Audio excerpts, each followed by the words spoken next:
हरे कृष्णा। जगत गुरु श्रील प्रभुपाद महाराज की जय।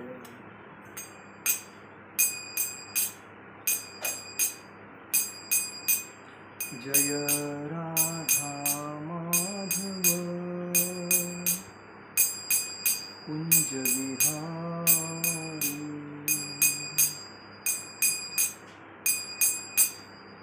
जय राधा माधव कुंज विहारी।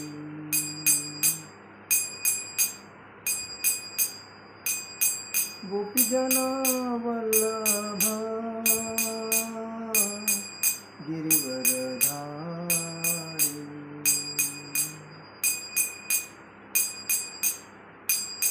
गोपीजन वल्लभ गिरिवरधारी। यशोदानंदन ब्रज जन रंजन। यशोदानंदन ब्रज जन रंजन। यमुना तीरावन चारी। यमुना तीरावन चारी। जय राधा माधव कुंज विहारी। जय राधा माधव कुंज विहारी। हरे कृष्णा कृष्णा कृष्णा हरे हरे। हरे राम राम राम हरे हरे। हरे कृष्णा कृष्णा कृष्णा हरे हरे। हरे राम राम राम हरे हरे। हरे कृष्णा कृष्ण कृष्ण हरे हरे। हरे राम राम राम हरे हरे। जय ओम विष्णुपाद परमहंस परिव्राजकाचार्य अष्टोत्तर शत अभय चरणारविंद भक्ति वेदांत स्वामी श्रील प्रभुपाद महाराज की जय। जय ओम विष्णुपाद परमहंस परिव्राजकाचार्य अष्टोत्तर शत श्रील भक्ति सिद्धांत सरस्वती ठाकुर श्रील प्रभुपाद महाराज की जय। अनंत कोटि वैष्णव वृंद की जय। नामाचार्य श्री हरिदास ठाकुर की जय। प्रेम से कहो श्री कृष्ण चैतन्य प्रभु नित्यानंद श्री अद्वैत गदाधर शिवासादि गौर भक्त वृंद की जय। श्री श्री राधा कृष्ण गोपीनाथ श्याम कुंड राधा कुंड गिरी गोवर्धन की जय। माया वृंदावन मथुरा वृंदावन धाम की जय। मायापुर नवदीप धाम की जय। द्वारका धाम की जय। अयोध्या धाम की जय। जगन्नाथपुरी धाम की जय। बद्रीनाथ धाम की जय। गंगा माई की जय। यमुना माई की जय। तुलसी महारानी की जय। भक्ति देवी की जय। हरिनाम संकीर्तन की जय। समवेद भक्त वृंद की जय। समवेद भक्त वृंद की जय। समवेद भक्त वृंद की जय। श्री गुरु गौरांग की जय। निताई गौर प्रेमानंदे हरि हरि बोल। ओम अज्ञानतिमिरान्धस्य ज्ञानाञ्जनशलाकया चक्षुरुन्मीलितेन तस्मै श्रीगुरुवे नमः। श्रीचैतन्यमनोभीष्टं स्थापितं येन भूतले स्वयं रूपकदामयं ददाति स्वपदान्तिकं। वन्देऽहं श्रीगुरु श्रीयुतपदकमलं श्रीगुरु वैष्णवांच श्रीरूपं साग्रजातं सहगण रघुनाथं तं सजीवम् सद्वैतं सावधूतं परिजनसहितं कृष्णचैतन्यदेव श्रीराधाकृष्णपादान् सहगण ललिता श्रीविशाखान्विताञ्च हे कृष्ण करुणा सिंधु दीनबंधु जगतपते गोपेश गोपिका कांत राधा कांत नमस्ते। तप्त कांचन गौरांगी राधे वृंदावनेश्वरी विशुभानुसुते देवी प्रणमामि हरिप्रिये। वाञ्छाकल्पतरुभ्यश्च कृपा सिन्धु भवस पतितानां पावनेभ्यो वैष्णवेभ्यो नमो नमः। नमो ब्राह्मणदेवाय गोब्राह्मणहिताय च जगद्हिताय कृष्णाय गोविन्दाय नमो नमः। ॐ नमो भगवते वासुदेवाय। ॐ नमो भगवते वासुदेवाय। ॐ नमो भगवते वासुदेवाय। आज हम लोग चर्चा करेंगे मथुरा वृंदावन गोवर्धन के ऊपर। वैसा तो कहा जाता है इस धरती पर सबसे श्रेष्ठ अगर कोई स्थान है तो वो मथुरा, जो भगवान श्री कृष्ण के मामा कंस मथुरा के राजा थे। उसके बाद वो शूरसेन के पुत्र थे। उसके बाद भगवान ने कंस का वध करके वहाँ शूरसेन जी को राजा बनाया। इसलिए मथुरा सबसे श्रेष्ठ भगवान श्री कृष्ण की जन्मभूमि।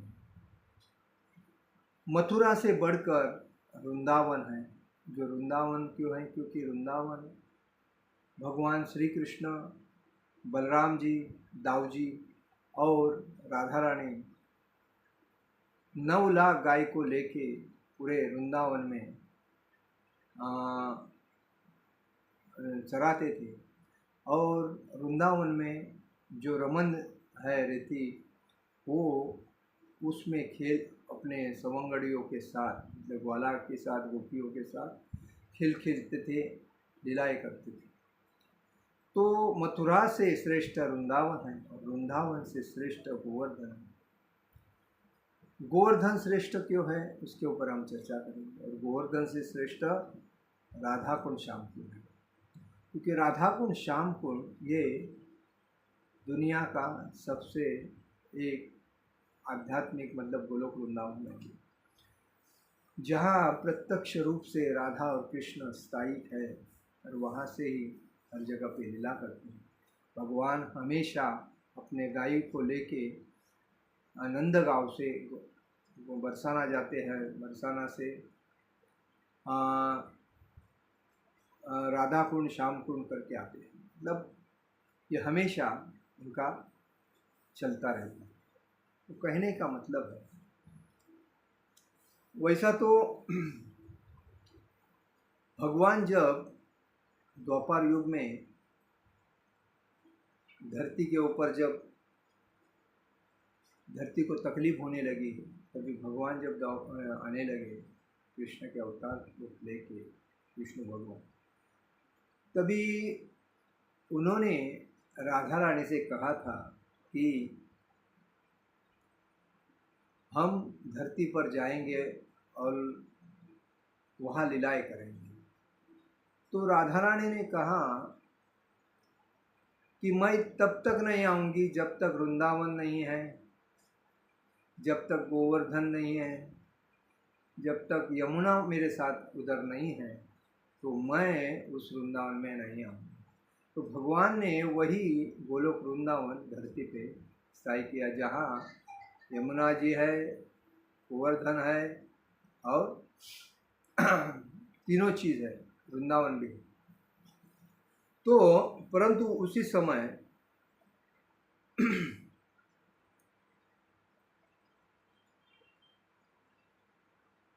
उसके बाद ये जो गोवर्धन पर्वत है, वो गिरिराज बोलते हैं, भगवान गिरिराज जी है, वो भगवान का ही स्वरूप है। तो शामली द्वीप में द्रोण पर्वत के रूप में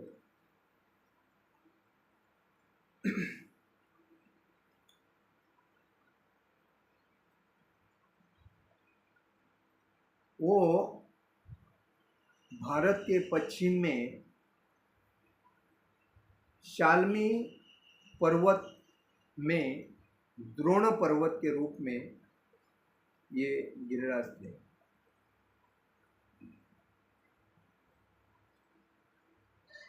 वहां से एक दिन पुलस्त ऋषि शाल्मीकि द्वीप से गुजर रहे थे। कौन से ऋषि? पुलस्त ऋषि शाल्मीकि द्वीप से गुजर रहे थे। तो गोवर्धन की सुंदरता देखकर, मतलब इनका पहला जो नाम था द्रोण पर्वत, गोवर्धन पर्वत का पहला नाम क्या था? द्रोण पर्वत के ये पुत्र है। कौन? गिरिराज, गोवर्धन, द्रोण पर्वत के पुत्र गोवर्धन है। तो गोवर्धन की सुंदरता देखकर पुलस्त ऋषि मुग्ध रह गए।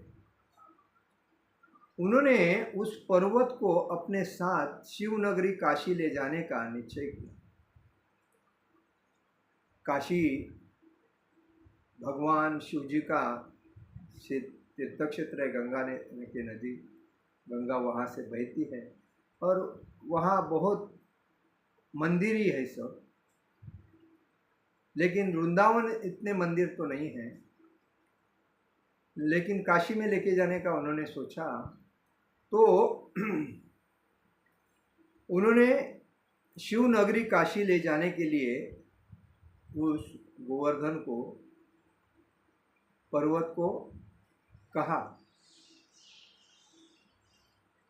क्योंकि काशी नगरी में कोई भी पर्वत नहीं है। इसलिए ऋषि ने जो सोचा कि काशी में पर्वत होने से वह अन्य ऋषियों की तपस्या स्थली बन जाएगा। मतलब जहाँ पर्वत रहते हैं उसके वहाँ ऋषियों को तपस्या करने में आनंद आता है। तो वहाँ जब लेके जाएंगे हम किधर, काशी में, तो ऋषि को तपस्या करने का आनंद मिलेगा। इसलिए उन्होंने गोवर्धन को वहाँ लेके जाने का सोचा। गोवर्धन के पिता द्रोण के पास वो पुलस्त ऋषि गए और उनके पुत्र का दान मांगा। अभी पुलस्त ऋषि अतिशय क्रोधिष्ठ थे, उनको थोड़ा भी बोलने के बाद गुस्सा आता था। तो उनको देखकर द्रोण, मतलब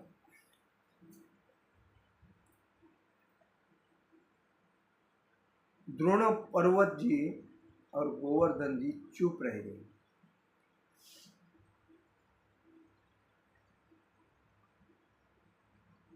विछोह के विचार से दोनों पिता पुत्र शोकातुर हो गए।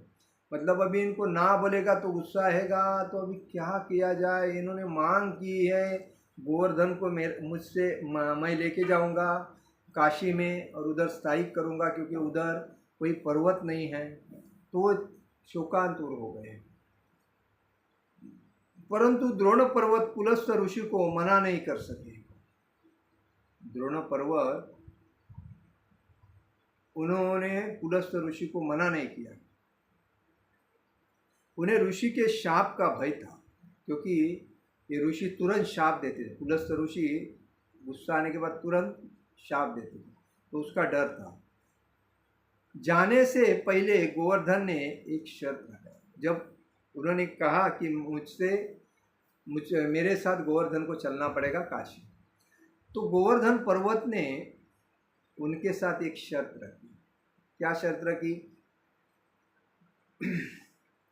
पुलस्त ऋषि यदि मार्ग में उन्हें कहीं भी रखेंगे तो वे वही रह जाएंगे, वहां से उठेंगे नहीं। गोवर्धन पर्वत ने क्या मांग कर रखी पुलस्त ऋषि के साथ पास, कि आप मुझे लेके जाओगे, अगर लेके जाने के वक्त मुझे अगर आप कहाँ भी रखोगे तो मैं वहाँ से उठूंगा नहीं। तो पुलस्त मान गए, पुलस्त ऋषि मान गए और अपने दाएं हाथ पर गोवर्धन को उठाकर काशी चल पड़े।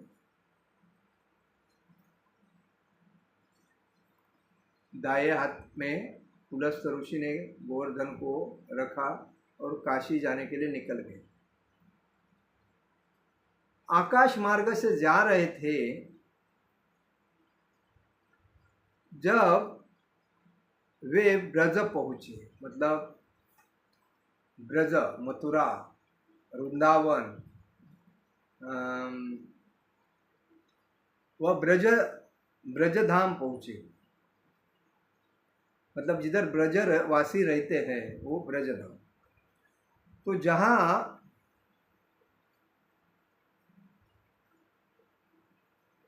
ब्रज पहुंचे तो उस समय गोवर्धन को अपने पूर्व जन्म का स्मरण हो गया। जब ब्रज में पहुंचे तो गोवर्धन जी को याद आया, अरे मैं पूर्व जन्म में की अनुभूति हो गई कि मुझे व्रज में निवास करना है। तो अनुभूति हुई कि व्रज का शाश्वत निवास है। वे जानते थे कि भविष्य में भगवान श्री कृष्ण ब्रज भूमि में प्रकट होने वाले हैं। भगवान कृष्ण वृंदावन में प्रकट होकर उनके शरीर पर चलेंगे और गाय ग्वालों के साथ उनकी चोटियों पर खेलेंगे और गुम्फाओं में अनेक लीला का आनंद लेंगे। मतलब ये गोवर्धन पर्व को मालूम था कि मैं ब्रज में रहूँगा तो मेरे ऊपर भगवान श्री कृष्ण चलेंगे, गाय बछड़े चलेंगे, गोपियाँ मेरे ऊपर लीलाएं करेंगी। तो यह आनंद काशी में कहाँ मिलेगा? तो उन्होंने क्या किया कि अपना वजन बढ़ाना शुरू कर दिया। तो यह विचार करके वे अपना वजन बढ़ाने लगे और क्षणों में ऋषि थक कर अपने वचन को भूल गए। जब ऋषि ने उनको नीचे रखा था तभी गोवर्धन पर्वत ने गोवर्धन भगवान ने यही समझा कि भगवान श्री कृष्ण अभी आने वाले हैं द्वापर युग में, तो यहाँ ब्रज में उनका स्थान है और मैं यहाँ रहूँगा तो मेरे ऊपर वो लीलाएं करेंगे, घूमेंगे फिरेंगे। तो पुलस्त ऋषि उन्होंने गोवर्धन को जो वचन दिया था वो भूल गए, उनके दिमाग से हट गया, उनको मालूम नहीं पड़ा। अभी गोवर्धन को उठाने के लिए आ गए। उसके बाद कुछ विश्राम और स्नान करके पुलस्त ऋषि जब उनको गोवर्धन को पुनः उठाने के लिए आए तो गोवर्धन टस से मस न हुआ, वो जगह से हिला ही नहीं। उसने वजन ही बढ़ाया और वजन बढ़ाने के बाद किसको उठेंगे? उन्होंने पुलस्त को अपनी शर्त का स्मरण दिलाया। गोवर्धन पर्वत ने पुलस्त ऋषि को अपने शर्त का याद दिलाया, स्मरण दिलाया। अपनी इच्छा को विफल होता देखकर ऋषि ने क्रोधवश, जब पुलस्त ऋषि ने वो वचन सुना वापिस, तो उन्होंने सोचा, अरे मैं इनको काशी में लेके जाने वाला हूँ और इन्होंने मेरे को वचन दिया था वो याद दिला रहा है। इसका मतलब वो लाल हो गए, आग से, अहंकार से लाल हो गए, रागिष्ट हो गए, गुस्से से लाल हो गए। उसी टाइम उन्होंने ऋषि ने क्रोधवश गोवर्धन को शाप दिया कि वे प्रतिदिन राई, जो राई का तेल बोलते हैं हम ना, राई, तो राई के जैसा दर दिन आप कमी होंगे, आपका पतन होगा। ऐसा शाप दिया कि प्रतिदिन सरसों के बीज जितना धरती नीचे धंसती जाए, धरती के अंदर जाता रहे। देखिए आज भी हम लोग जाते हैं गोवर्धन, परसों मैं गया था परिक्रमा करने, तो पहली 16 मैल मतलब इतना ऊंचा, 5,500 साल पहले 16 मैल उनकी ऊंची थी और अभी केवल 80 फुट ऊंची है। और कालांतर में 100 साल के बाद गोवर्धन किधर था लोगों को मालूम भी नहीं पड़ेगा, यमुना किधर थी मालूम भी नहीं पड़ेगा। ये मतलब ये उनको शाप था। इसी वजह से वो दर दिन राई के जो राई का जो एक तिल रहता है उस तिल के जैसे हर दिन धरती में जाते हैं, धंसते जाते हैं। तो उस समय गोवर्धन 2 योजन मतलब 16 मील ऊंचा था।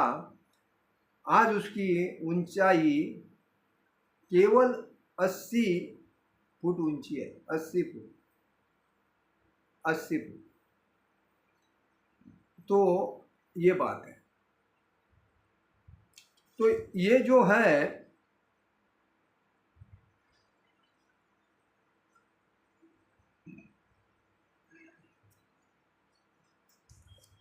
और दूसरी कथा एक है वराह पुराण में, जो भगवान रामचंद्र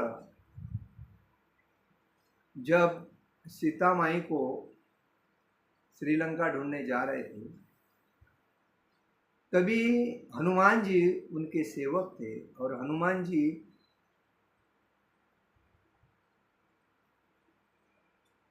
वहाँ से पुल समुंदर से एक ब्रिज बांधना था पत्थर लाके। तो हनुमान जी ने अलग अलग पहाड़ उठा के उस समुंदर के अंदर डाल के वो रास्ता बनाया था। आज भी वो रास्ता है समुंदर के अंदर, जो बीच में लोगों ने उसका सरकार ने नीचे पानबुड़े छोड़ के वो रास्ता देखा था। जैसा कि आज भी द्वारका में भगवान की सोने की लंका आज भी है, जो पानबुड़े जाके उसका अस्तित्व देख के आके लोगों को बताए कि हकीकत में वहाँ लंका थी जो समुंदर ने अपने कब्जे में ली। जब भगवान 5,500 साल पहले धरती पर थे तभी भगवान ने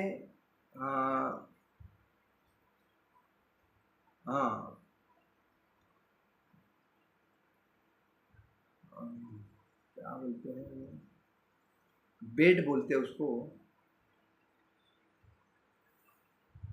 तो वो समुंदर ने उनको रास्ता दिया था और उन्होंने वो लंका बनाया था। तो आज भी उधर है वो, लेकिन भगवान जाने के बाद समुंदर ने अपने कब्जे में लेके लंका जो थी वो पानी के अंदर है। और द्वारका में द्वारका बेट बोलते हैं उसको, तो वहाँ आज भी लंका है, सोने की लंका है, ये द्वारका है, सोने का द्वारका। वैसा ही भगवान श्रीलंका जा रहे थे रावण का वध करने, सीता माई को ढूंढने के लिए। तभी हनुमान जी को बोले थे कि आप सभी वानर सेना को लेके यहाँ ब्रिज बनाना है और वह उसके ऊपर से हम लोग लंका जाएंगे। तो समुद्र से सेतु बांधने, मतलब सेतु बोलते थे, जब उनको आदेश मिला तो सेतु का निर्माण करने के लिए पत्थर की बड़ी बड़ी चट्टानें लानी थी। तो हनुमान जी ने अद्भुत शक्ति से अखंड पर्वत उखाड़ कर रामेश्वर से श्रीलंका जाने का वो पर्वत ये बना रहे थे, क्या सेतु बना रहे थे। तभी एक दिन उन्होंने हिमालय से गोवर्धन को उठाया। किसने? हिमालय से गोवर्धन को हनुमान जी ने उठाया और रामेश्वरम के समुंदर में डालने के लिए, क्योंकि वहाँ से लंका जाने का ये बना रहे थे, क्या बना रहे थे? सेतु बना रहे थे। तो दक्षिण की ओर उड़ चले गोवर्धन को लेके, कौन? हनुमान जी। तो अचानक आकाशवाणी हो गई और आकाशवाणी ने कहा सेतु पूर्ण हुआ है, अभी कोई चट्टानों की ज़रूरत नहीं है। तो उस समय हनुमान जी ब्रजमंडल के ऊपर ही गोवर्धन को लेके जा रहे थे। तो गोवर्धन ब्रजमंडल के ऊपर ही हनुमान जी को आकाशवाणी सुनने आने के बाद हनुमान जी ने सोचा अभी उधर लेके जाके फायदा क्या है, तो उन्होंने गोवर्धन को ब्रजमंडल में रख दिया।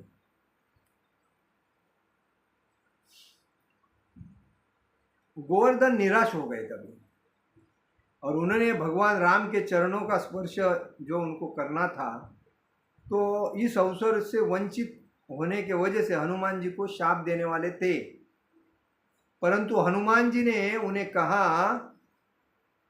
अगले द्वापर युग में भगवान नंद महाराज के पुत्र बनकर यहाँ प्रकट होंगे और गोवर्धन की सबसे इच्छा पूरी हो जाएगी। कृष्ण केवल उन्हें अपने चरण कमलों से छुएंगे और अपने उनके ऊपर खेलेंगे, गाये चराएंगे और अलग अलग लीला करेंगे। 7 दिनों तक अपनी छोटी उंगली से नाखून के ऊपर धारण भी करेंगे। और उनको क्या बताया कि 7 दिन अपने उंगली के ऊपर नाखून पे 7 दिन आपको लेके खड़े रहेंगे। ये इतनी बड़ी लीला ये आपके साथ होने वाली है। तो गोवर्धन प्रसन्न हो गए, तो गोवर्धन की परिक्रमा करेंगे। तो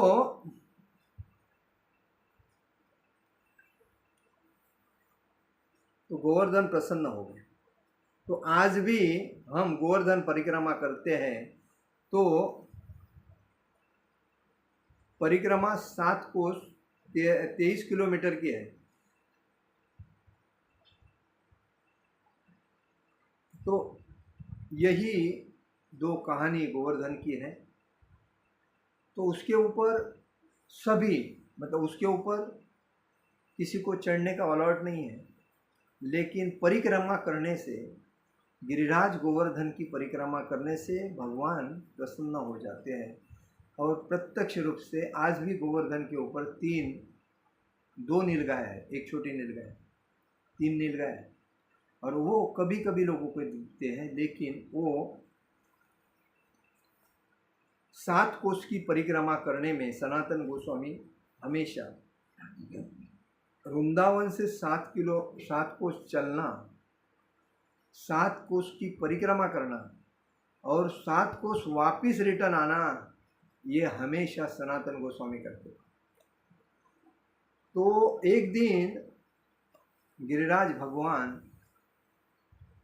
प्रसन्न हो गए, और जब तक परिक्रमा नहीं होती थी तब तक सनातन गोस्वामी कुछ ग्रहण नहीं करते। तो उन्होंने सनातन गोस्वामी से कहा, बाबा आप अभी बहुत बूढ़े हो गए हैं, आपसे इतना लंबा आना अच्छा नहीं है, तो मैं क्या करूं, मुझे आपकी परिक्रमा किए बना रहा नहीं जाता, तो मुझे आना ही है। तो भगवान प्रकट होके उनको एक शिला दिया। तो उसके ऊपर गाय का चिन्ह था, एक बांसुरी का चिन्ह है, एक भगवान के हाथ में एक डंडा है। तो ऐसे 4 चिन्ह उसके ऊपर है। और भगवान ने कहा, एक छोटे बच्चे का रूप लेके भगवान ने कहा, उनको शिला दी थी, बोले बाबा आपको इधर वृंदावन से गोवर्धन पैदल आने की कोई ज़रूरत नहीं, आप ये शिला है, ये शिला राधा दामोदर टेम्पल में जाके रखो, और उस शिला को 4 परिक्रमा कोई भी आदमी करेगा ना, तो उसका गोवर्धन परिक्रमा हो जाएगा। तो आप इसकी 4 परिक्रमा करो, आपकी गोवर्धन परिक्रमा पूर्ण हो जाएगी। एक तो ये जो सनातन गोस्वामी को कहा, तो आज भी वो शिला राधा दामोदर टेम्पल में आज भी वो शिला है। अगर हम लोग गोवर्धन नहीं जाते, अगर राधा दामोदर में जाके अगर वो राधा दामोदर टेम्पल को 4 परिक्रमा करते हैं, तो वहाँ हमारी गोवर्धन परिक्रमा पूर्ण होती है। क्या भगवान ने कहा साक्षात प्रकट होके। तो राधा दामोदर में आज भी जीव गोस्वामी जो थे, सनातन गोस्वामी, रूप गोस्वामी, रघुनाथ गोस्वामी, रघुनाथ भट्ट गोस्वामी, गोपाल भट्ट गोस्वामी और रूप गोस्वामी, ये 6 गोस्वामी ने यही वृंदावन की प्राकट्य लीला का प्राकट्य मतलब शोध मुहिम करके भगवान की लीला कहाँ हुई थी वो सभी भक्तों को बताया। और उसके बाद जीव गोस्वामी ने राधा दामोदर टेम्पल बनाया। रूप गोस्वामी ने राधा गोविंद जी का मंदिर बनाया। सनातन गोस्वामी जी ने राधा मदन मोहन जी का मंदिर बनाया। और लोकनाथ भट्ट गोस्वामी ने राधा रमन जी का मंदिर बनाया। तो और रघुनाथ भट्ट गोस्वामी जी हमेशा राधा कुंड में अपने वहाँ मंदिर बनाया राधा कृष्ण का। और ये 6 गोस्वामी ने अलग अलग लीला भगवान की लीलाएं लोगों को प्रकट करके मतलब उनका